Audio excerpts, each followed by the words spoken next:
Bismillahirrahmanirrahim. Alhamdulillah. Terima kasih banyak-banyak kepada Muhammad Nur Tazali dengan sumbangan sebanyak RM6 dengan komen terima kasih, moga terus berjaya saudara, amin ya rabbal alamin. Terima kasih banyak-banyak. Dan kepada korang yang sudi untuk beri hadiah kepada kami, jangan lupa untuk tinggalkan komen korang dengan super thanks. What up gang, Malaysia, Indonesia, Singapura, Brunei. Assalamualaikum, it's your boy Kimis Converto and welcome back to my channel yang semestinya hanya akan borak berkenaan dengan One Piece. Alright guys, seperti yang dijanjikan, aku akan menceritakan full spoiler untuk chapter 1098. Dah tak lama dah guys, lagi 2 chapter lagi untuk kita masuk ke angka 1100. So apabila keluar je summary ni, kita pun apa lagi terus buat full spoiler lah kan. Dan seperti biasa, full spoiler ni aku dapat daripada Redon. Sebelum ni kita dah bersedih-sedih dengan spoiler sebelum ini, tapi ternyata full spoilernya lagi sedih. Dan nak tahu what happen dalam full spoiler ni, jadi jom let's proceed with the content. Title untuk One Piece chapter 1098 adalah Kelahiran Bonnie. Lalu cover page untuk kali ini akan menunjukkan gambar Brook dengan keadaan yang ingin meminta maaf. Dan Ichiro Oda juga ada mengatakan yang dia minta maaf kerana dia tidak dapat menghabiskan lukisan tepat pada masanya. Jadi mungkin pada chapter ini akan ada beberapa lakaran yang kurang sempurna lah. Tapi tidak mengapa, usahamu Oda untuk chapter ini sudah cukup luar biasa.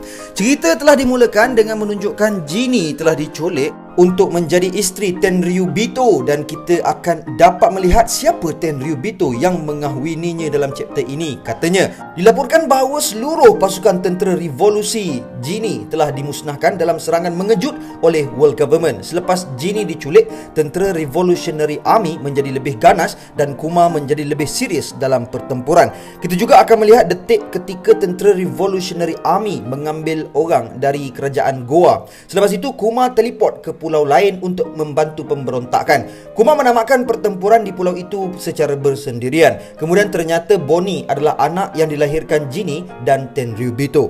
2 tahun kemudian Ginny dijangkiti penyakit maut yang dipanggil Sapphire Scale. Ia adalah penyakit yang sangat jarang ditemui, malah lebih jarang daripada penyakit Amber Lid Syndrome yang mana kita tahu telah melanda tempatnya si Trafalgar di Waterloo sebelum inilah kan. Apabila pesakit terkena cahaya semula jadi, iaitu cahaya matahari atau cahaya bulan, maka ia menyebabkan seluruh badan mereka menjadi biru dan kulit mereka menjadi lebih keras seperti batu atau sisik.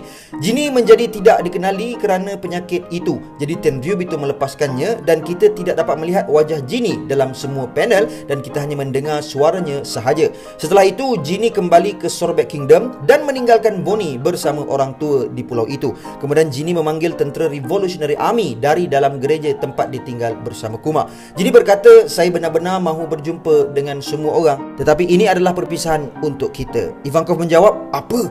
Kuma berkata, apa yang awak cakap ni Ginny? Saya rasa saya takkan jumpa awak lagi. Awak kat mana sekarang? Saya pergi segera. Semasa perbualan mereka, Kuma dapat mengenal pasti lokasi Ginny. Jadi Kuma teleport ke Sorbet Kingdom. Ginny berkata satu perkara terakhir kepada Kuma, tetapi dia tidak dapat mendengarnya kerana dia sedang teleport di mana Ginny berada. Ginny berkata, Kuma, saya sayang awak. Kemudian Kuma tiba di Sorbet Kingdom, tetapi Ginny sudah pun meninggal dunia. Setelah keadaan tersebut, Kuma memutuskan untuk membesarkan Bonnie dengan bantuan orang tua di situ.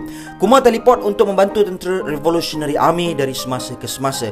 Kita boleh melihat montaj aktiviti Kuma bersama mereka, termasuk dia melatih sabu. Tetapi malangnya, Bonnie mula mengidap penyakit skala nilam, juga iaitu penyakit yang sama seperti ibunya Ginny. Jadi Kuma memutuskan untuk berhenti dari tentera Revolutionary Army dan menjaganya. Dragon membenarkannya dan dia memberitahu Kuma bahawa dia akan bertanya kepada semua doktor yang dia kenal sekiranya mana-mana daripada mereka boleh membantu Bonnie. Kuma tidak tahu apa yang perlu dilakukan untuk merawat Bonnie. Jadi dia memutuskan dia tidak boleh meninggalkan gereja untuk mengelakkan cahaya semula jadi. Kuma mula membawa buku kepada Bonnie tentang pulau yang berbeza untuk dibaca. Kuma berkata, jika kamu boleh mengembara, ke mana kamu mahu pergi, Bonnie? Dan terlihat Kuma dan Bonnie menikmati hidup bersama, menari, hidup sebagai bapa dan anak perempuan. Wajah Bonnie mempunyai batu biru kerana skala nilam, jadi Kuma memanggilnya perhiasan. Beberapa tahun lalu, kita berada kini 6 tahun yang lalu dari masa kini. Bonnie berumur berumur 5 tahun. Kuma berbincang dengan doktor tentang penyakit Bonnie. Doktor berkata kepadanya bahawa walaupun Bonnie tidak pernah bersentuhan dengan cahaya semula jadi, penyakit itu akan menjadi lebih teruk dengan usia dan dia akan mati apabila dia berumur 10 tahun. Bonnie terdengar perbualan itu tetapi dia hanya mendengar sebahagian sahaja. Dia sangat gembira kerana dia salah faham bahawa dia akan sembuh apabila dia berumur 10 tahun. Kuma sentiasa memberitahunya dengan optimis bahawa penyakitnya akan sembuh suatu hari nanti. Sekarang dia tidak dapat memberitahu perkara sebenar dan dia tidak tahu apa yang perlu dilakukan. Kemudian 1 tahun lagi telah berlalu. Kita kini 5 tahun yang lalu dari masa kini dan pada ketika itu Bonnie telah berumur 6 tahun. Dan di panel yang terakhir kita akan melihat Bekori, iaitu bekas Raja Sorbet Kingdom, telah kembali ke kerajaan Sorbet Kingdom dan mula membunuh warga Sorbet. Kerana itu orang ramai mula meminta bantuan Kuma. So guys, jadi inilah dia kisah ataupun full spoiler untuk chapter 1098. Jadi aku macam pelik jugalah. Tapi mungkin full spoiler ni tak ceritakan secara menyeluruh, tak diceritakan secara detail bagaimanakah keadaan Bonnie, macam mana cara Kuma ikhtiar untuk sembuhkan penyakit si Bonnie itulah kan. Cumanya sebab sebelum ni kita boleh tengok kan dalam chapter previously, kita boleh tengok yang Kuma membantu penduduk Sorbet Kingdom tu dengan menggunakan Devil Fruit Nikyu Nomi jenis paramecianya untuk mengeluarkan penyakit ataupun sengal-sengal ke apa ke yang ada pada rakyat Sorbet kat situ lah kan. Diorang ada sakit belakang lah, apa segala lah. Lepas tu Kuma terpaksa menjadi galang ganti untuk menyerap sakit-sakit yang dikeluarkan tu lah. Kalau tak, sakit-sakit tu akan kembali kepada orang-orang tua tersebut.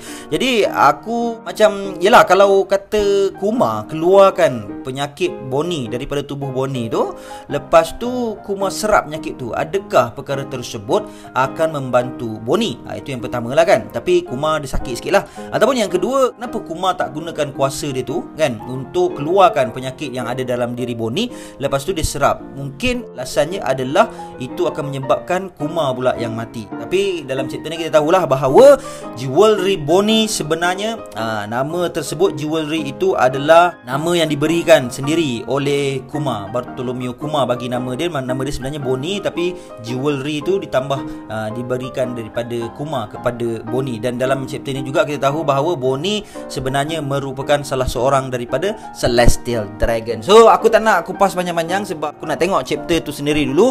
Lepas tu kita buat chapter review, kemudian kita buat chapter analisis, yang mana dalam video tersebut barulah kita akan huraikan dengan lebih panjang lebarnya. Alright, kita baca komen daripada nakama kita. Yang first daripada Odi Shakli. Kalau Bonnie pun ada penyakit sama macam Ginny, adakah Kuma gunakan kuasa Devil Fruit dia untuk heal Bonnie dan Kuma hadapi penyakit itu dan menyebabkan Bonnie terselamat atau bebas dari penyakit itu? Lepas tu Kuma yang terkesan dengan penyakit itu bakal mati dan minta Dr. Vegapunk convert body dia jadi cyborg supaya kekal hidup dan boleh berkhidmat untuk tolong manusia. Untuk bahagian Bonnie pula, mungkin Kuma berjaya lari dari tempat Celestial Dragon tu bawa Bonnie sekali. Cumanya tak sure siapa yang besarkan Bonnie atau kat mana Kuma letak ataupun simpan Bonnie ni, sebab seolah-olah Revolutionary Army macam tak tahu pasal Bonnie ni. Kalau diorang tahu, mesti Ivankov atau Dragon akan jaga si Bonnie ini. Untuk memori Kuma yang Bonnie tu tengok, Bonnie tahu perkara sebenar dan sebab tu juga dia boleh accept kenapa Kuma jadi macam tu dan sedih dengan pengorbanan Kuma serta tahu asal-usul diri dan keluarga sebenar dia. Seterusnya, Bonnie marah kat Saturn pula. Mungkin disebabkan penyakit yang Ginny terima tu berkemungkinan sengaja diberikan oleh Saturn untuk menamatkan riwayat Ginny. Ini je tekaan rambang je lah. Apa pun tak sabar nak tunggu Bang Kimi review full spoiler please. Okay. Seterusnya daripada Daniel Haziq. Saya ada teori yang Ginny diculik dan dijadikan isteri oleh Celestial Dragon yang agak baik oleh kerana untuk jadikan Ginny tidak diperguna oleh Celestial Dragon yang lain. Dan Celestial Dragon yang kahwin dengan Ginny nampak kelebihan Ginny dan kebusukan kaum dia sendiri. Info tambahan, Ginny adalah Commander Revolutionary Army. So yang mungkin tangkap Ginny dan jadikan isteri adalah bukan Celestial Dragon seperti Saint Carlos tu. Maybe someone yang ada sedikit kuasa lebih sedikit dari Saint Carlos. Jadi Ginny selamat selama di Marijoa. Oleh itu Ginny mahu kahwin dengan Celestial Dragon tersebut dan perkataan dipaksa itu berkemungkinan untuk selamatkan Ginny. Kalau tak kahwin dengan dia, maybe ada something lagi teruk berlaku. So far ada je Celestial Dragon yang agak baik, contoh keluarga Dofi. My theory. Thank you guys for your comment and see you guys in the next content, and until then my gang, there is no God except Allah. Assalamualaikum warahmatullahi